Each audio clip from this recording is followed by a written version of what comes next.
Last minute battles suck. It's not that the battlers can't create amazing material the day of the battle, or even sometimes during one, but they usually lack the depth and comfortable delivery that happens when battlers are fully prepared. The premier professional battle rap league, the URL, no longer sees battle rap as a sport. Not only is that a tragedy, it's a huge problem. Their new series, Nexus, could change the entire sport of battle rap forever. Let's look into it. This is the only place that analyzes the sport of battle rap. If I asked you, do you care if a battle was booked last minute? You'll probably say, who cares when it gets booked, as long as they do well. And that's fair, but that's only one battle. What if the idea for an entire card is all short notice, last minute battles? Let's say within 2 weeks, the URL held their second card of their new series called Nexus, a week before one of their biggest cards of every year,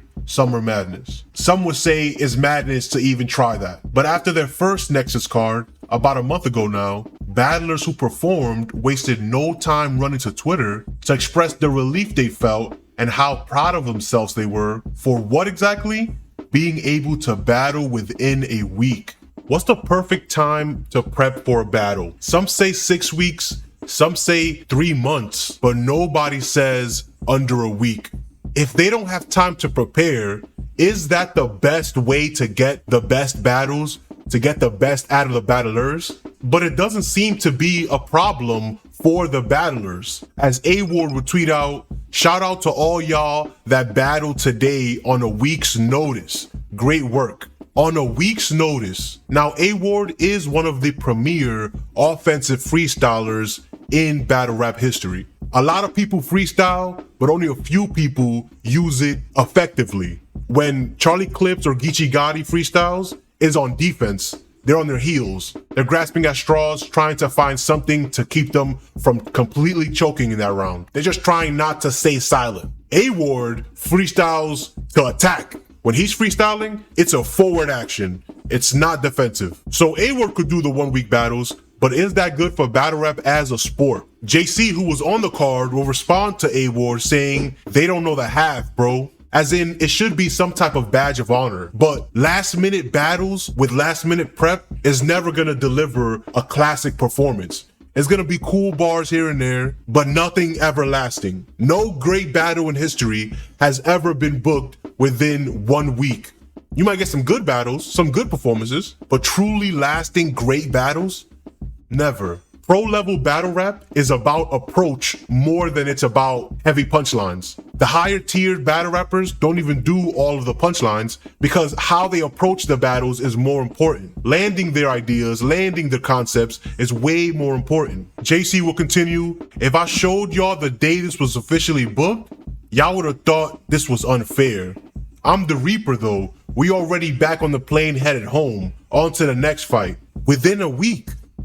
How is that good for the sport? Imagine if MMA fighters were booked within a week. The only people that get booked within a week are backup fighters. And actually, they get told months in advance, we might need you, so stay in shape. Which is completely different than a league booking an entire event completely last minute.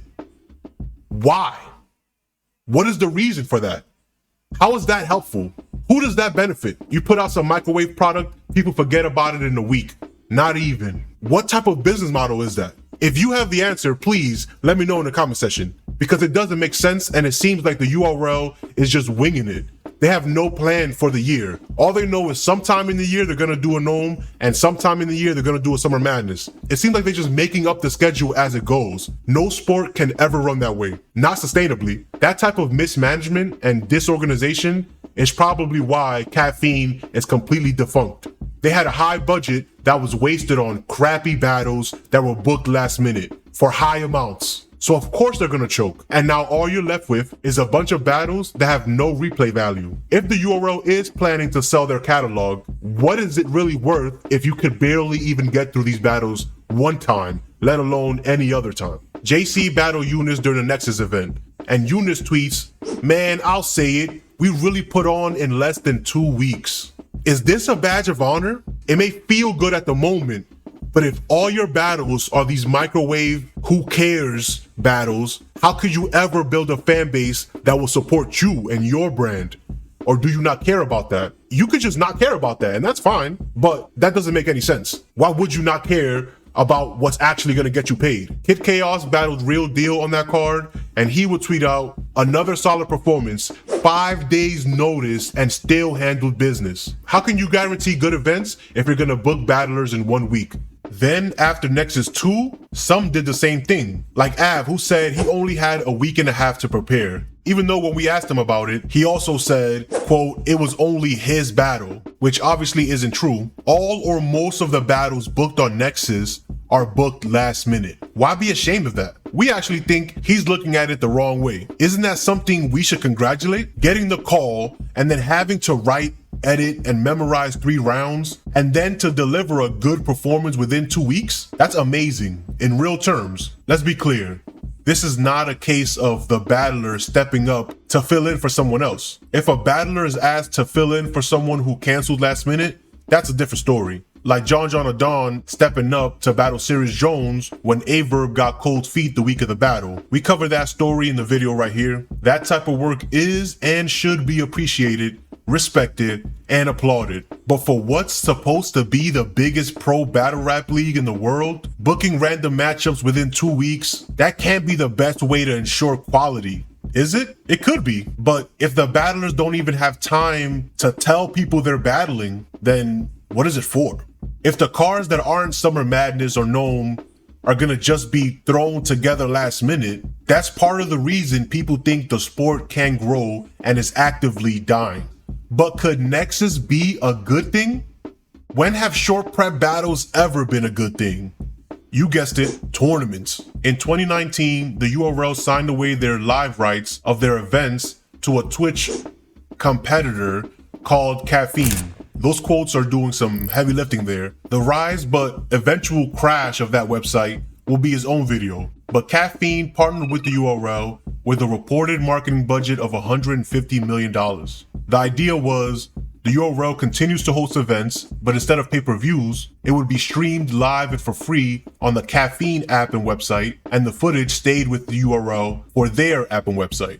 Seems fair enough. The goal was a win-win. Caffeine wanted the URL to drive traffic to this really small website, show battles live and for free, with a bigger budget for battles and events. Even when the pandy happened, they were able to secure a location where they could host the events with a limited crowd and sometimes no crowd at all, while the world was locked down. The battlers are getting paid more than before on average. Cards are happening every month, sometimes multiple times a month. Sounds beautiful.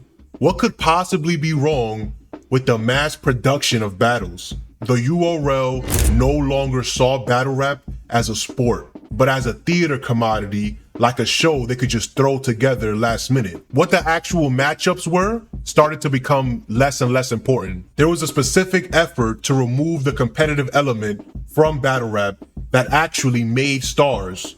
St. Louis versus the East Coast was a pivotal moment for a lot of Legends' career and for the sport itself. Instead, it became an oversaturation of battlers who accepted short notice matchups, which came with a lot of choking and stumbling through material because of it. But what's confusing is that came after the success of their tournament. Ultimate Madness allowed battlers in the lower ranks the opportunity to make a name for themselves. And some, like Easy the Block Captain, did just that.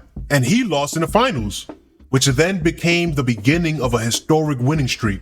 But they chose to stray away from that idea, as Caffeine would have the URL start a series of short prep battles appropriately named Light Work. Time limits being 90 seconds instead of 2 minutes or 3 minutes, with no time or room or care for promotion or any sense of importance or setup or strategy. Why? To save money. After just a few years and $150 million budget, because they chose not to structure their representation of pro battle rap as the sport that it is. They almost had it.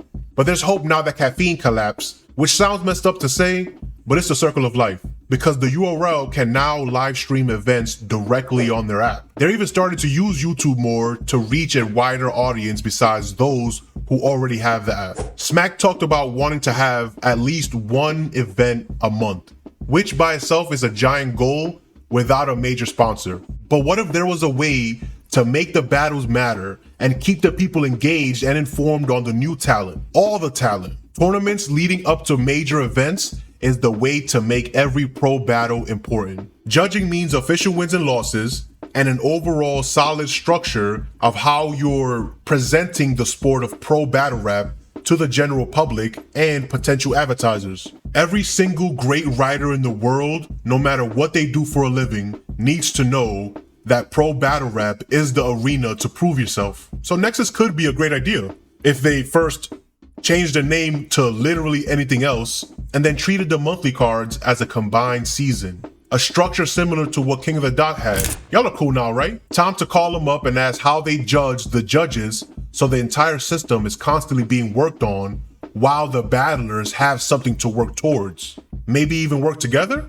with Gnome being the Super Bowl? Now, if you're not familiar with the King of the Dots season format, they started pro battle rap tournaments with the Grand Prix, which then evolved to a season that debuted when they partnered with Twitch. Put a 23 in the chat if you'd like to see a dedicated video breaking down their season structure. Because right now, you don't need to know how it works. You just need to know that somebody else already tried it. And before those of you who hate the idea of judges storm to the comments, just know that the UFC is $1 billion organization because they ran towards more standards and regulation and structure, not away from it. There's data to learn from and build what something like a season would look like for the URL and the sport of battle rap, because it wouldn't just affect the URL.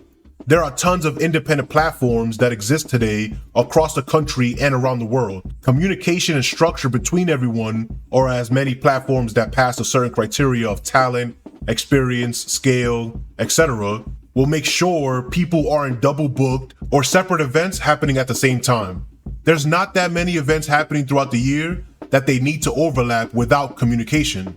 Communicating properly allows for multiple platforms and leagues to take over a city for a weekend of battle rap with nobody stepping on each other's toes. The sport itself has to grow at that point. The URL may not even need a dedicated exclusive roster. They could be like the NFL. If all pro battles will be judged, the judges will be URL judges. They're not bloggers or active pro battlers. They'll be only judges, like how active NBA refs don't have podcasts. After battlers make their way through regional leagues, the winners, by an accumulation of points by round, move forward. The URL then will host the tournament leading to Gnome. The night of main events will continue to be just that. There's a lot there, but ultimately, legends need to retire. If you know someone who needs to hang up their pen, click on this next video.